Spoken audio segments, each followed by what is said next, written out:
Bien, on reprend cette fois-ci avec le renseignement des objets avec en particulier l'annotation des dalles sous forme d'étiquettes. Mais on va compléter ça avec la mise en page à réaliser sur toujours le plan de fondation. On va mettre en place euh, plusieurs fenêtres de présentation pour la mise en place de, de notre impression. Alors, cette mise en page, on a dit qu'on allait la compléter. Je vais vous donner le fichier support. Vous voyez les applications qui ont été faites sur les semelles filantes au niveau des fondations. Alors, vous avez les éléments d'annotation qui sont définis ici. Je vais rajouter trois éléments clés au niveau du module de partage. Alors, pour pouvoir faire ça, je suis obligé de passer par là, je crois. Module fichier. Alors, attendez, non, je préfère le faire sur ce poste-là. Je vais arrêter le partage. Et je vais vous donner dans ce module fichier tout ce qui permet de bosser ici avec le support Revit pour la mise en page,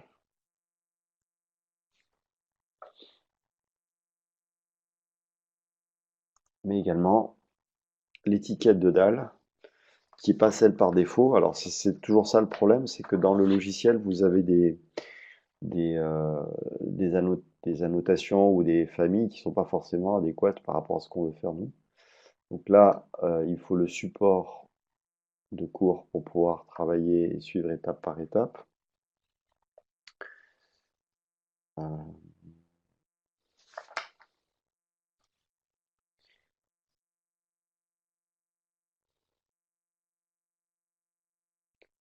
ok, et je vais également mettre en partage l'étiquette. Alors l'étiquette, il faut que je la retrouve. Je reviens en arrière. Étiquette, dalle, je crois que c'est celle-là, de mémoire. Hop, ouvrir. On va mettre l'étiquette de dalle, comme ceci. Voilà. Là, vous allez pouvoir récupérer ces trois documents qui vont vous permettre de travailler sur cette partie. À cela, il faudra compléter avec le téléchargement de PDF Creator que vous devez télécharger. C'est un logiciel gratuit qui va vous permettre de créer des PDF à partir de votre document Revit. Bien, hop, je bascule ici, plus besoin. Je vais partager mon écran cette fois-ci avec le support écrit. Donc on vérifie qu'on est bien au 1/50e. Par défaut, le niveau de détail est faible, on va modifier pour le mettre à élevé, comme ceci. D'accord. Et on va modifier le pochage des voiles, alors qui apparaît cette fois-ci en violet. On va modifier le type en sélectionnant d'abord le voile en béton. Alors le voile pour le sélectionner, on va le sélectionner pas ici, mais si on fait tabulation, ça va changer. Mur de base. Donc voile de 16, on va faire modifier ici le type. Dans sa structure, lorsqu'on va dans modifier, on peut changer sa constitution au niveau du béton. On va aller sur les trois petits points qui sont ici à l'extrémité pour aller sur le matériau béton et gérer les paramètres qui permettent de spécifier le contenu. Ici, je suis sur un contenu qui est uni. Je vais changer le motif au niveau de la couleur pour le passer en gris. Alors en gris, gris, gris, comme ceci. Donc nouveau. Pochage gris. On va vérifier, c'est bien ce qui est marqué. Euh, et on va mettre, on valide, ok.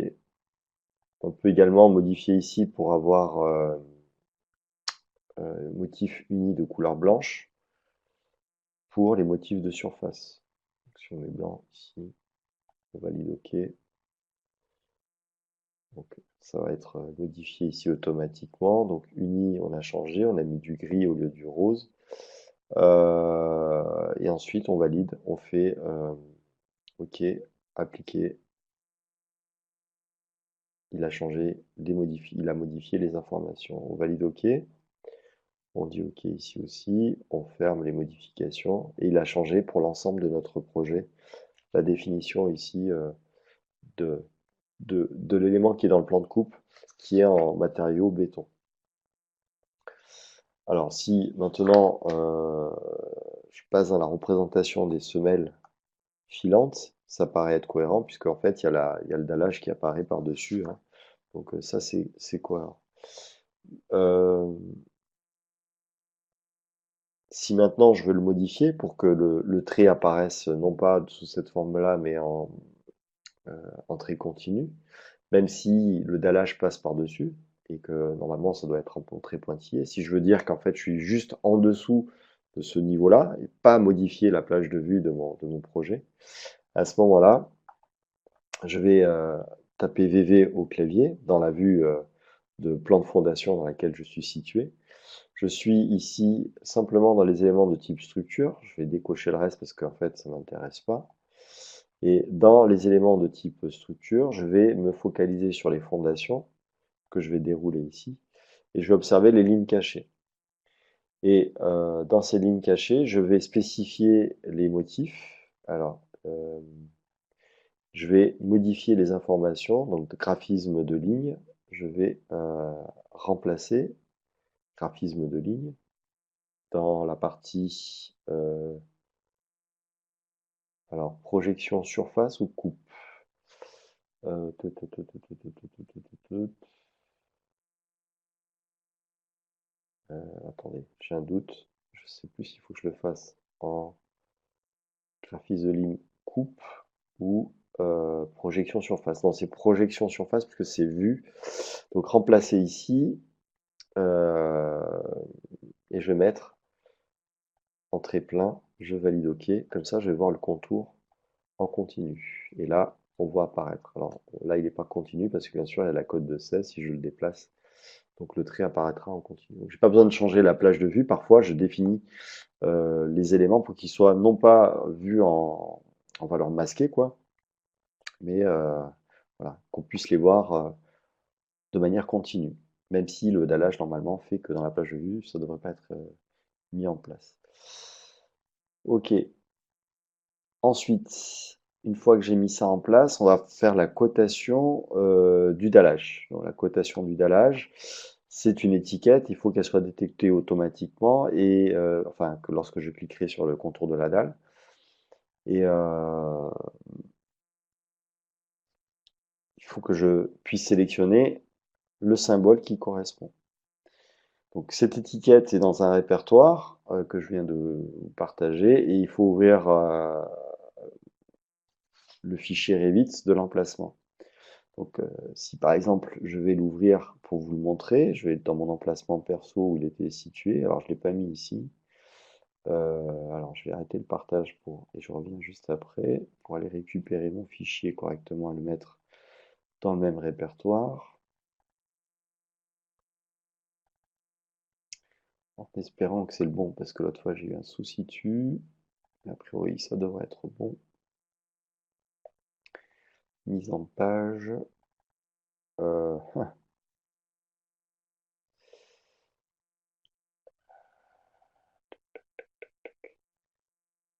j'ai un doute. J'ai un doute. Alors, si j'ai un doute, il faut que j'aille ici. Annotation dalle. Ah ouais, c'est celle-là.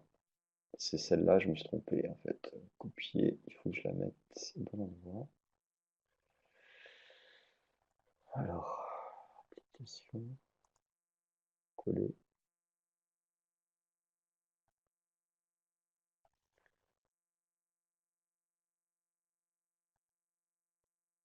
Alors, fichage module, fichier.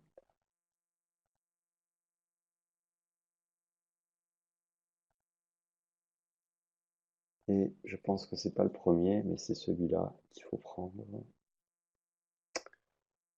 Donc c'est pas l'étiquette. De toute façon, on va vite voir, hein. On va vite voir.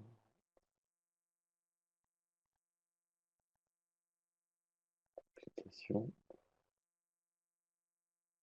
RFA, ouvrir. Voilà. Donc ça, c'est mon étiquette. Je vais ouvrir l'étiquette pour la visualiser, vérifier que c'est la bonne. Ensuite, j'aurai plus qu'à la charger dans le projet, tout simplement, dans le projet qui est actif. Donc voilà l'étiquette. Si je fais, alors l'étiquette elle est en dessous, je ne sais pas si vous la voyez, avec le cadrage. On va descendre un petit peu. Donc annotation DAL SB brut fini 2017. On va tester celle-là. Je fais télécharger le ou le fichier. Je vais faire comme si c'était vous. Cliquez pour télécharger. Et je vais l'ouvrir avec Revit. Donc là, mon projet est actif. Et voilà ce qui m'affiche. Ce qui est important de regarder, c'est ici ma famille, symbole, sens déporté. Alors, je suis pas sûr que ça soit correct. On va vérifier que ça va marcher. Normalement, si c'est bon, puisqu'en fait, ça va être lié à la dalle. Il va s'accrocher en haut, à droite de la dalle, en bas, à gauche de la dalle. Alors là, vous voyez pas en fait.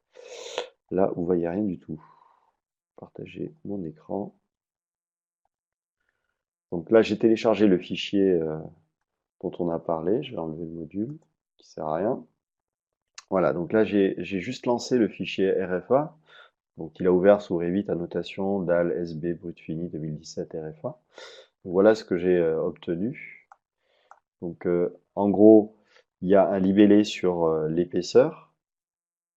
Il y a un libellé sur les, euh, les informations de notre dalle. Il y a un libellé sur, enfin, il y a une ligne qui va aller joindre le point haut droite et le point bas gauche. Donc là, maintenant, je peux cliquer ici sur charger le projet, charger dans le projet. Donc si je le charge dans le projet, il a intégré en fait cette nouvelle annotation. Et je vais pouvoir aller maintenant détecter ma dalle et positionner mon élément. Alors pour ce faire, je vais retourner dans mes étiquettes, donc annoter ici, étiquette par catégorie. Bien sûr, je peux cliquer sur mes étiquettes et aller dire que au niveau de mes sols, c'est symbole chargé. C'est celle-là qu'il faut prendre. OK. Donc si je viens sur ma dalle, est-ce qu'il me le fait? Donc là, il m'a mis une étiquette de dallage. Ouais. Alors j'ai essayé de voir sur un niveau, sur mon étiquette de dalle, il n'a pas mise. Donc si je reviens sur mon sol, ici,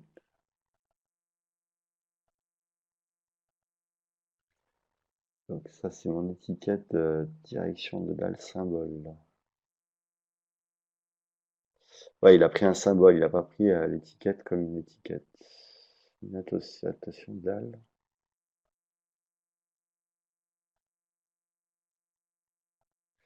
Alors, je vais essayer de le faire autrement. Annoter étiquette. Charger la famille. Annoter. Alors, l'idéal, c'est de la placer directement au bon endroit, en fait. C'est de la placer ici.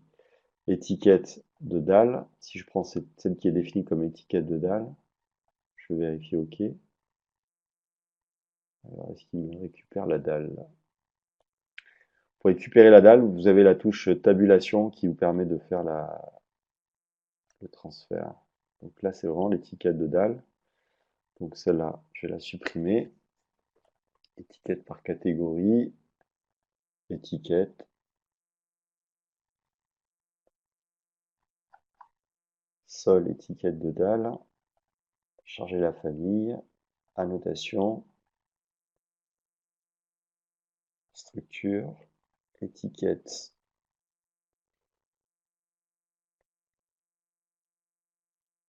Étiquette. Alors bien sûr, cette manip-là, on l'a fait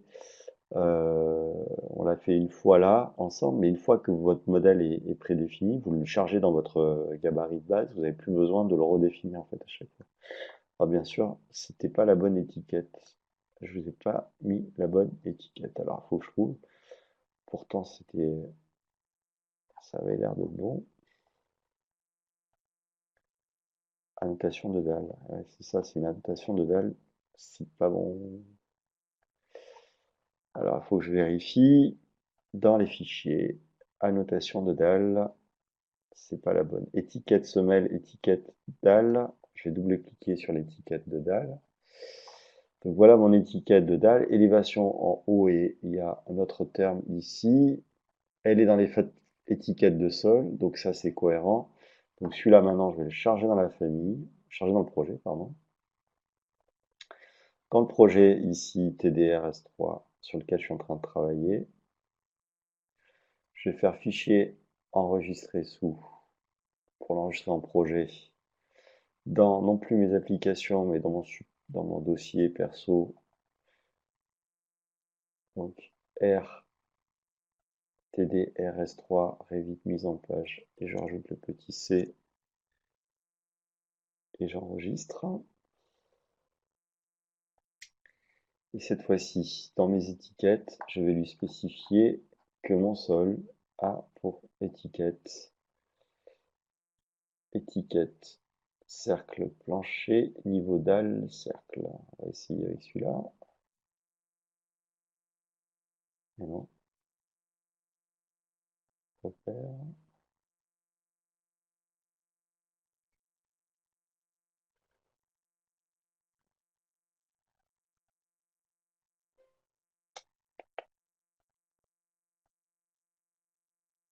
Alors c'est pas la bonne étiquette.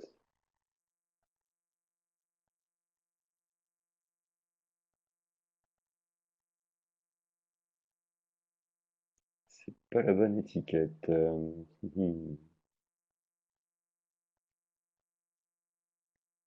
Étiquette de semelle de fondation. C'est pas une étiquette de semelle de fondation que je veux.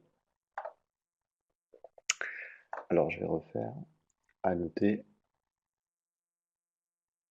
étiquette par catégorie, étiquette sol, étiquette niveau dalle.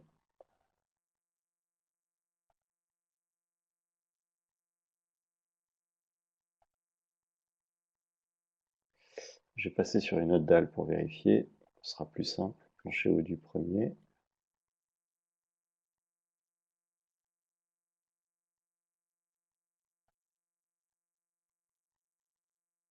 Donc là j'ai bien ma dalle, je vais passer dans annoter, étiquette par catégorie, tabulation pour aller jusqu'à la dalle, et vous voyez qu'il met dalle épaisseur de 16. Donc, si je change l'étiquette de dalle,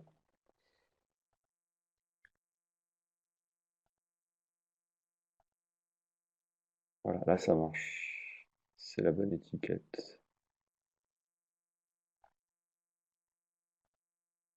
Et là, on va pouvoir mettre les informations qui correspondent à l'intérieur de notre étiquette. OK. Donc cette fois-ci, c'est la bonne étiquette. L'étiquette à retenir, donc c'est bien M étiquette, niveau de dalle, cercle plancher, étiquette niveau de dalle. Alors je ne sais pas pourquoi, il faudra enlever les autres, hein, bien sûr. Donc celle-là, j'en ai plus besoin. Et ça, je vais pouvoir le déplacer, le remettre sur ma dalle et le faire pivoter pour le mettre non pas à la verticale mais à l'horizontale de ma dalle. Alors bien sûr, si vous êtes à l'échelle de 1 centième, votre symbole va apparaître à une échelle qui n'est pas judicieuse. Au 1 cinquantième, ça sera un petit peu mieux. La ligne de repère, on n'en a pas besoin. Donc voilà la désignation, l'étiquette supplémentaire qu'il faut mettre en place. Si je retourne dans ma fondation, ici, et je remets mon étiquette de sol. Alors c'est pas spécifiquement l'étiquette de sol hein, que vous allez mettre, mais il va le détecter. Alors, quand vous êtes sur votre fondation, faites tabulation, mur. En bas, il y a marqué en bas à gauche, mur des lignes. Fondation, semelle filante. Fondation, mur. Ah, j'ai pas la dalle.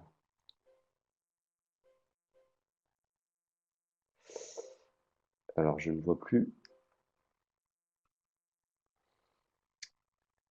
Je ne vois plus mon contour de dalle. Voilà, fondation, ratier, dallage. Ah, ah. Eh oui, parce que c'est en mode fondation, en fait. Ça a été dans la famille radier que ça a été tracé. Donc, ça n'a pas été tracé dans la famille des sols. D'où le problème de tracé. Et ouais, donc modifier le type, est-ce que je peux le modifier? C'est pas dit. Structure, modifier, béton. Parce que c'est dans la famille des radiers. Et donc comme c'est dans la famille des radiers, il peut pas faire de la cotation de la même manière que sur les autres éléments. Il le fait comme pour un élément de radier, donc un élément de fondation. Donc c'est pour ça que l'étiquette ne fonctionne pas au niveau des fondations, mais ça fonctionne sur les autres niveaux. Donc là, c'est bon, sur le plancher haut du premier, vous avez votre étiquette. Si vous avez le plancher haut du rez-de-chaussée, vous pouvez faire la même chose, donc cette fois-ci, annoter et étiquette. Et dès qu'il détecte, ici, on va enlever ça et on va le mettre à l'horizontale dans le sens de la lecture. Donc chaque dalle va être repérée, il n'y aura plus qu'à mettre l'épaisseur qui correspond et ensuite déplacer la valeur. Alors bien sûr, on peut faire des lignes, mais les lignes, elles n'ont pas été reportées dans cette famille-là parce que vous pouvez les tracer directement à la main en fait, direct. Vous mettez dans la phase ligne de modèle et vous pouvez tracer une ligne facilement qui part de cette extrémité-là, qui va jusqu'ici. Enfin, vous pouvez vous faire de la DAO classique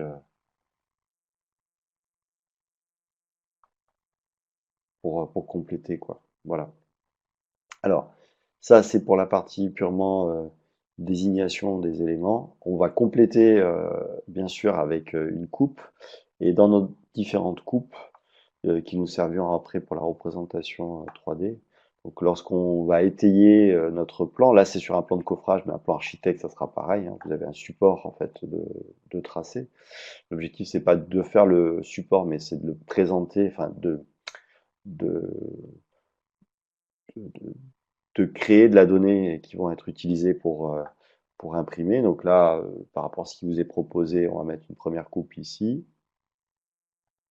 Ensuite une autre coupe échappe une première fois, je vais relancer ma coupe si je veux. Là, même chose ici, je peux faire comme dans l'énoncé. Une fois que mes coupes sont éditées, je peux aller à l'intérieur, regarder ce qui est représenté et rajouter des informations. Alors vous vous rappelez que si vous cliquez là-dessus, vous pouvez modifier la hauteur, baisser, étudier que la zone qui vous intéresse et bon, gérer les informations sur la vue. Et notamment, par exemple, si on veut faire un élément de détail ici, on va passer au 1/20e, par exemple. On va zoomer, et on va réduire la zone d'emprise pour représenter que ces informations-là. On va pouvoir ici masquer dans la vue. Donc masquer dans la vue l'élément que je viens de sélectionner, comme ça, ça ne sera pas affiché. Ça sera plus judicieux après pour l'insérer dans votre... Parce qu'on va faire un cliquer maintenu glisser. Et on va, de la même manière, on peut rajouter ici des étiquettes. C'est pas lié qu'à la vue de dessus, hein.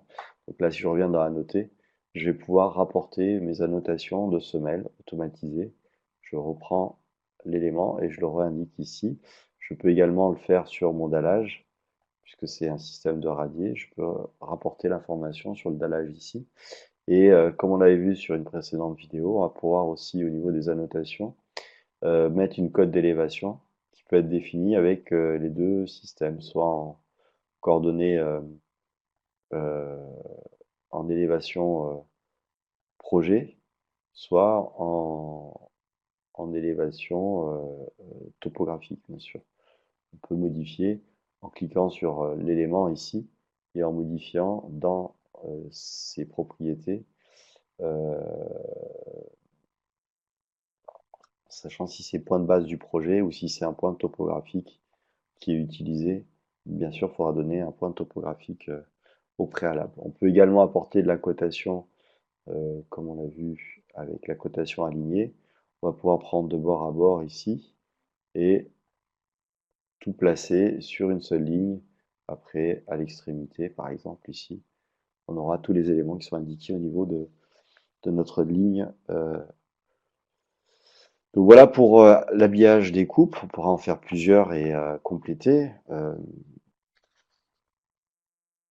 Et ensuite, dans notre vue 3D, on va pouvoir créer, comme on a vu dans l'exemple précédent, plusieurs vues 3D et notamment en créer par duplication ici, donc dupliquer la vue avec les détails, je la crée ici, et sur le vue cube, je vais lui demander de sélectionner une vue suivant, non pas la coupe, mais suivant le plan d'étage des fondations. Vue en plan fondation, quick, voilà, il le met comme ça, et ça me permet de voir que les fondations. Même chose, moi je préfère toujours masquer dans la vue la zone. Alors bien sûr, c'est pas très grand, mais voilà. On a vu qu'on pouvait affiner avec les ombres. On peut également jouer sur bon, les options graphiques euh, en rajoutant soit des lignes d'esquisse, soit en mettant en place au niveau des ombres, voilà, les ombres projetées, les ombres ambiantes. Ça, c'est déjà fait sur notre élément. Donc on a l'ouverture et notre fondation. Une fois qu'on a mis ça en place, on peut également étiqueter les éléments, mais alors pas dans la vue 3D, vous n'allez pas pouvoir faire les étiquettes, mais par contre les codes d'élévation, elles seront possibles à mettre en place de la même manière. Ici, vous allez pouvoir mettre en place des informations clés et également sur la partie dalle aussi, la code d'élévation de la dalle qui seront reportés au même titre que ici les infos sur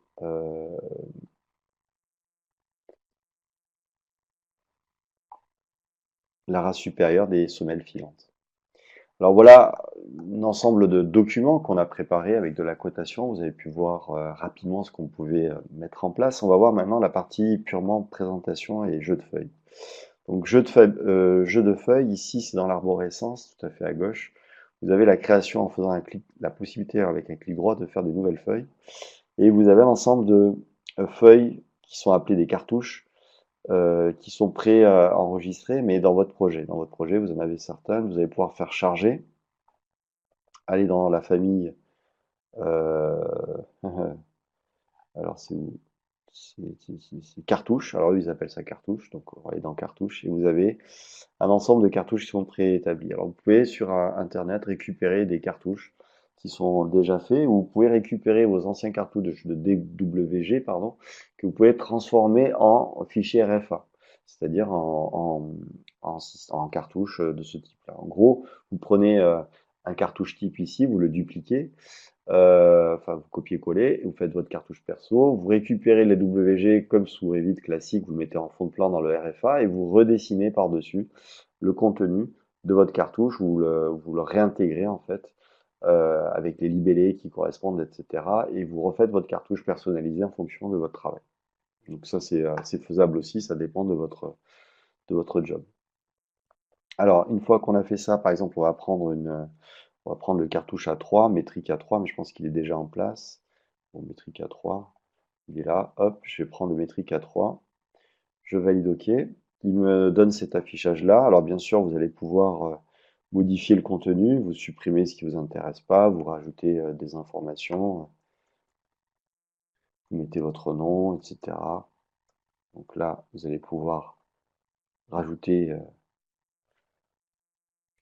des informations sur également le titre. Donc, plan de fondation, vous pouvez mettre le nom du projet, etc.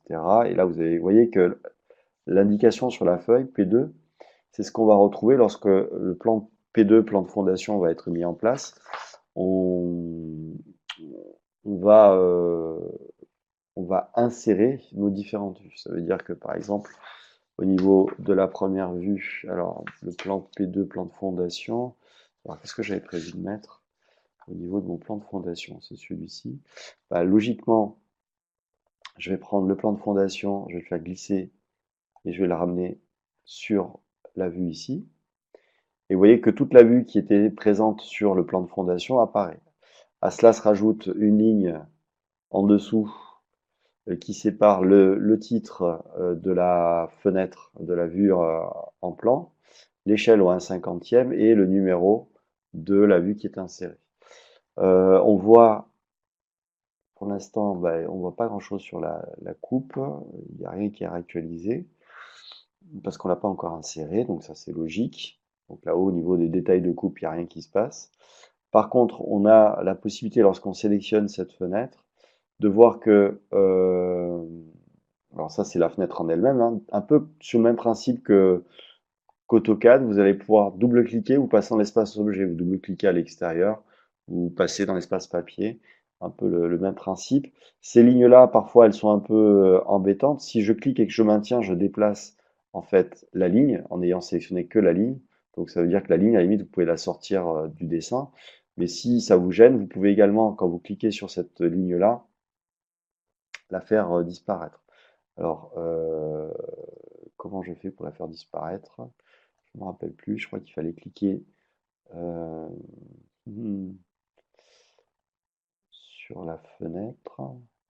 Tiens donc, sur la vue, voilà, c'est sur la vue, et après il y a un endroit où il y a marqué ligne. Voilà, si, si. Fenêtre avec ligne, vous pouvez en haut dérouler et choisir fenêtre sans ligne, et la ligne va disparaître. Vous avez l'intitulé qui est ici. Donc l'intitulé, après, vous allez pouvoir le déplacer aussi, euh, soit choisir une fenêtre sans titre, euh, et également, et à ce moment-là, le titre est déjà inclus dans votre fichier. Alors c'est intéressant quand même d'avoir le titre. Alors, il faut cliquer sur la fenêtre, fenêtre sans titre, donc sans ligne, mais il y a le titre.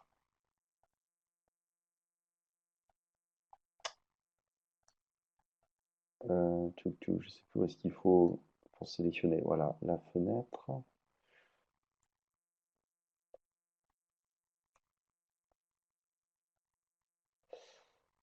J'essaie de le sélectionner avec ligne. Voilà, c'est quand vous faites sélectionner avec la ligne, vous pouvez l'attraper avec la ligne, c'est plus simple. Une fois que vous l'avez attrapé avec la ligne, vous pouvez mettre l'intitulé, le titre où vous voulez, et ensuite vous changez, vous enlevez, vous mettez sans la ligne, et comme ça vous avez le titre qui est, et l'échelle surtout, l'échelle c'est important, qui est rapatrié. Ensuite, si on veut rajouter d'autres éléments, par exemple notre vue 3D copier, on va pouvoir la prendre, la sélectionner, la mettre sur notre dessin. On fait un cliquet maintenu, on l'amène sur notre plan.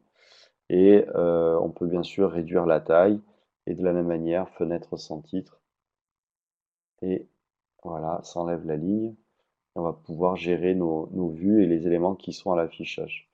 Bien sûr, on pourrait double-cliquer à l'intérieur et changer ici pour passer au 1/200e, même si c'est pas forcément très judicieux, il vaut mieux gagner de la place. Alors on peut le faire autrement, hein, le 1/200e, 1/100e, quand vous cliquez sur la fenêtre, vous l'avez aussi là-haut, vous pouvez le modifier. Donc, ce qui veut dire que vous pouvez mettre la valeur euh, directement ici à l'affichage. Par contre, vous avez le choix qu'avec ces valeurs qui sont affichées ici. Donc là, on se rend compte que ça dépasse un peu. Il faut peut-être déplacer la fenêtre légèrement pour que tout puisse rentrer sur notre document. Qu'est-ce qu'on avait d'autre à placer? On avait dit les coupes 1, 1 et les autres. Donc même chose, vous faites un cliquer maintenu glisser, vous déposez ici sur votre document, et on peut changer ici pour mettre au 1/25e, voilà, pouvoir réduire un peu la taille, et ensuite on va bien sûr mettre une feuille sans ligne, et on a la ligne qui est affichée. Alors une remarque importante, lorsque vous voyez que la coupe est insérée sur cette feuille de papier typée P2, la désignation change ici. C'est la coupe 3 dans la feuille P2 qui intervient. Donc c'est la numéro 3 ici, c'est la vue numéro 3 dans le document P2 qui est intitulé et que l'on retrouve après ici. Donc voilà quelques exemples. Vous en avez sur le support de cours, je, je peux vous en donner d'autres à préparer, à visualiser, mais dans l'idée, c'est ça. Une fois que vous avez mis ça en place, vous allez pouvoir, avec le bouton de R de Revit, aller sur Imprimer, choisir ici au niveau de l'impression. Donc Microsoft Print to PDF, ça c'est une possibilité. PDF Creator, Foxit Reader, PDF Printer, vous avez plusieurs possibilités. Qt PDF, bon alors après, faut pas en avoir trop non plus, hein. L'idéal, c'est de prendre le PDF Creator et ensuite, vous allez pouvoir imprimer. Alors faites bien attention au niveau des propriétés. Il va falloir choisir dans un mode avancé le format de papier adéquat. Sinon, il va tout remettre sur un format de papier classique A4. Même si vous faites du A1, il va le mettre sur un format A4 au final. Donc ça veut dire qu'il va falloir créer en fait ses formats de papier dans l'utilitaire. Alors si ça vous pose un souci, donc toujours penser à faire un aperçu, regardez si ça colle bien à ce que vous êtes en train de faire, si ça correspond à quelque chose de valide. Si vous avez des soucis lors de la prochaine session, vous notez ça et je vous fais la démonstration. J'installe PDF Creator sur mon ordinateur et on voit au niveau de la représentation ce que ça donne effectivement sur un PDF et surtout le paramétrage des différents formats de papier A1, A0, A2, A3, A4 avec le PDF Creator et avoir le rendu. Là, on balaye tout ce qui est possible de faire et après, on verra dans le détail sur un des projets, lorsqu'on le fera ensemble, voilà, ce qu'on peut obtenir concrètement sur une impression. Alors, vous avez la possibilité, par exemple, sur cette coupe, d'affiner vos détails. Là, c'est bien un étalage, donc il n'y a pas de souci. Et si on regarde sur la coupe de 2, ici, alors la coupe de 2, ici, elle apparaît que dans la partie haute. Je vais peut-être descendre un peu pour pouvoir voir le reste. Ouais, là, c'est un poteau et il doit y avoir une dalle. Donc là, c'est ce que je vous avais dit, on peut attacher hein, les éléments entre les murs et la dalle pour affiner le modèle. De la même manière, ici, il faut définir ça avec des matériaux. Donc si je fais dans modifier le sol, je vais dans modifier la structure. Le matériau, c'est du béton coulé en place. Je suis sur un motif, donc au niveau du graphique, uni, motif uni. Donc ça, c'était bon lorsque je suis dans la partie coupe. Donc là, je valide OK. Mais dans ma vue, ce qui m'intéresserait, c'est d'avoir une représentation du matériau à l'intérieur. Donc là, je vais taper VV. Et dans mon élément de sol, je vais faire, alors je ne sais plus si c'est là, sol, euh, coupe, sol, coupe, motif. Ouais, remplacer, et on va remplacer ici par un matériau de type béton, par exemple. Ok, ok, je valide OK. Et là, vous voyez le matériau apparaître. De la même manière, au-dessus, je peux faire la même chose, VV, et affiner un peu la représentation pour qu'elle soit plus intéressante. Donc là, si je le fais au 1/50e, il me fait la partie dalle, et je pourrais faire la même chose avec ici mes murs. Donc si je fais VV, et dans mes éléments d'ossature, donc de type mur, je peux remplacer le motif, ici, remplacer, et je vais choisir le même motif. Donc c'est vraiment lié, non pas, c'est vraiment à la coupe en fin de compte. Donc là, j'ai une représentation au niveau de la coupe avec des matériaux béton à l'intérieur. Ce qui permet d'affiner en fait le rendu. Et si je suis sur plutôt du 1/20e ou 1/25e, voilà ce que ça va donner. On verra un peu plus le relief.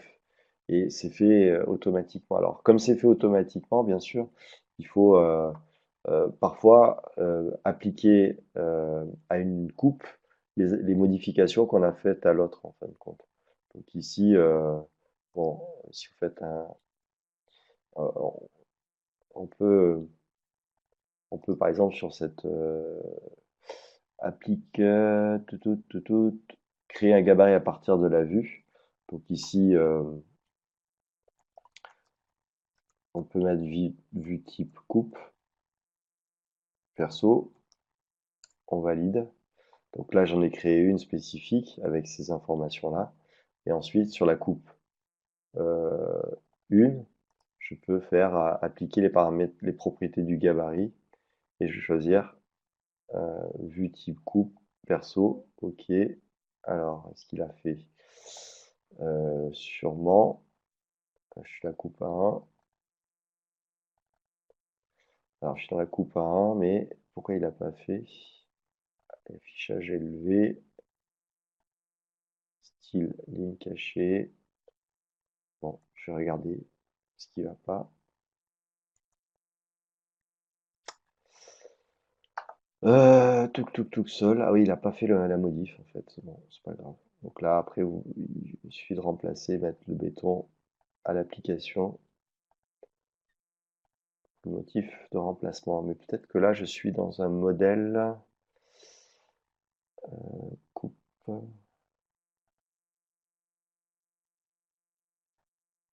modifier le type, matériau béton peut couler, matériau structurel, c'est bon.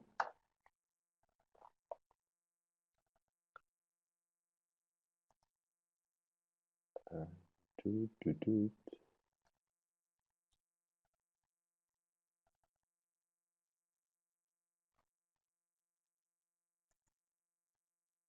Donc là, si je vais sur mur, motif coupe, béton, ok, je valide, voilà. Et je peux faire la même chose pour l'autre, et logiquement ça va marcher. Bon, en fait, on peut se créer des gabarits en fait en fonction de ce qu'on veut représenter. Donc ça permet de, de rendre l'outil.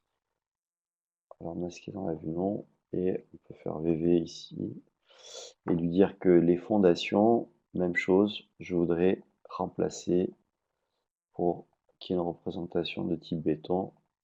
OK. Et si je veux associer les deux, peut-être que c'est possible. On va tester si on a le même matériau, a priori, attacher la semelle et le mur. Et là, ça permet de libérer la ligne qui était en dessous. Par contre, le dallage, c'est pas le cas. Alors là, j'ai pas les hachurages qui sont en dessous parce que j'ai pas créé de sol à l'intérieur de ma surface, de mon terrain. Il faudrait que je mette en place sur le plan du site ici, comme on l'a fait sur un des précédents dessins. Si je reviens sur mon élévation ou sur ma vue 3D, on va faire sur une élévation est. Le bâtiment est représenté comme ceci. Ses fondations elles sont à 60 cm.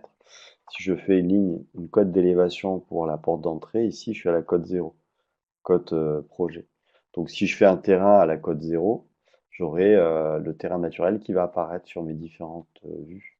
Ce qui veut dire que si je vais par exemple sur le site ici, que je vais dans l'onglet volume et site, comme on l'a vu, topographie, je mets une cote à par exemple 0.0, non, je vais mettre la cote à 0, tout court, en élévation absolue, et je vais cliquer sur plusieurs points ici qui vont définir au fur et à mesure mon terrain.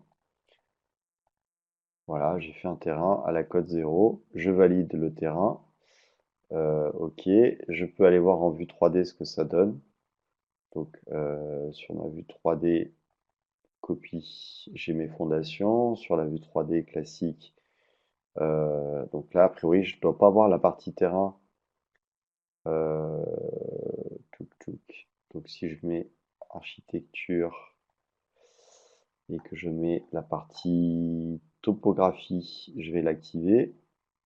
OK. Et je vois le sol apparaître et mes fondations qui sont à l'intérieur du sol. Alors bien sûr, j'ai réduit la zone d'emprise avec mon clipping, je vois pas l'ensemble du terrain, donc je peux agrandir un peu mon modèle pour pouvoir mieux visualiser ce qui se passe autour de mon bâtiment.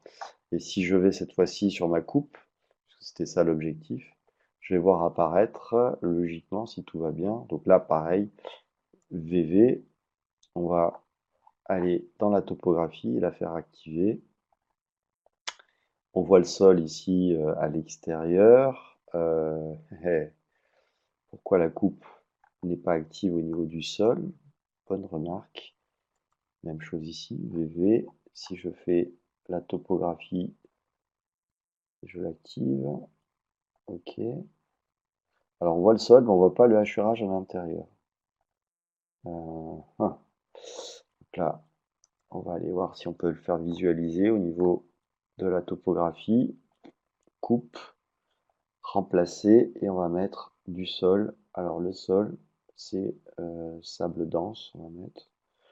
Hop, ok, et on va visualiser quelque chose, j'espère, non, on voit rien. Donc ça dépendra de la coupe. On va regarder notre coupe, où est-ce qu'elle est située. Elle est située au niveau plancher des fondations. On va les placer ici. Et même chose sur le site. Je vois les différentes vues. Je vais regarder un modèle 3D. Je vais agrandir.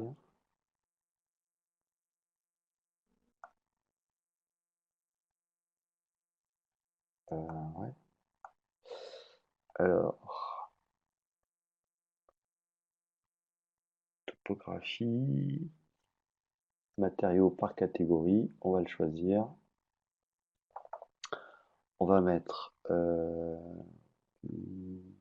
sable,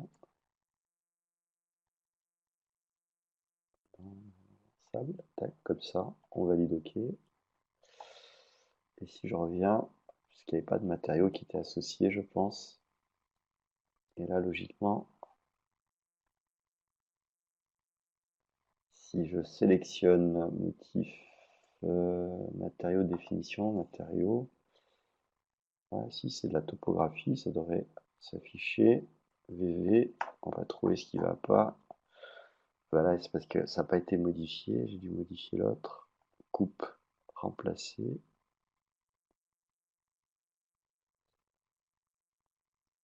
Sable, ok.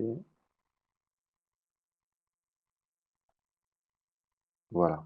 Donc là, voilà ce que ça donne au niveau de la représentation. Vous avez cet effet de sable en dessous. Pareil sur la coupe de 2, on peut faire la même chose. VV, ou changer la représentation, on peut même la distinguer entre les différentes vues. Si là, ça correspond pas trop, on peut changer, mettre différents types de hachures. Sable dense, peut-être pas mal. OK, on valide OK, on fait OK.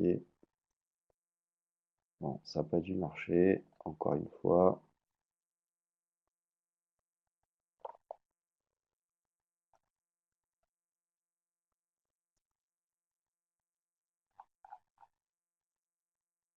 Topographie. Je suis en coupe, je suis bien, ouais, niveau de détail, visible. Ok, bon. Là, je vois pas pourquoi ça s'affiche pas, alors que dans l'autre, la coupe de 2, elle est située où? Ah, elle est peut-être en dehors du sol. Ça doit être ça. Coupe de 2, elle est où?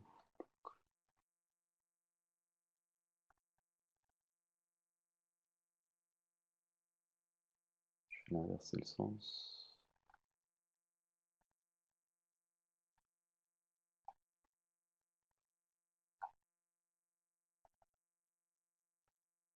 Alors cette fois-ci, je vois de l'autre côté. Et voilà, en fait, c'est une question de zoom.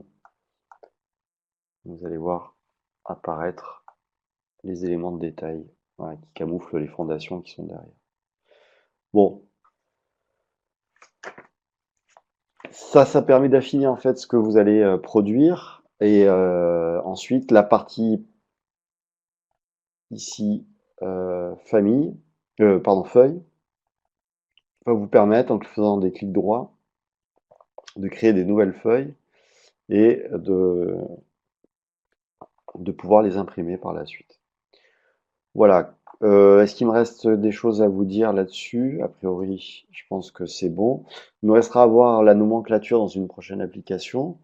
Comment éditer des nomenclatures de semelles, de fondations ou des quantitatifs. Et ensuite d'appliquer ça sur des projets un peu plus conséquents avec plusieurs niveaux et la détermination de l'ossature. Parce que entre le modèle architecture et le modèle structure, il y aura voilà, une particularité et comment basculer de l'un vers l'autre, puisque là on a vu ensemble toute la partie architecturale rapidement. On verra encore un modèle architectural cette fois-ci niveau 2 où on aura l'ensemble, euh, enfin, on aura géré l'ensemble de la maquette en partant d'un modèle qui est plutôt volumique qu'un modèle, comme on a fait ça, basé sur un DWG ou sur un PDF. Voilà, je vous remercie de votre attention. À bientôt.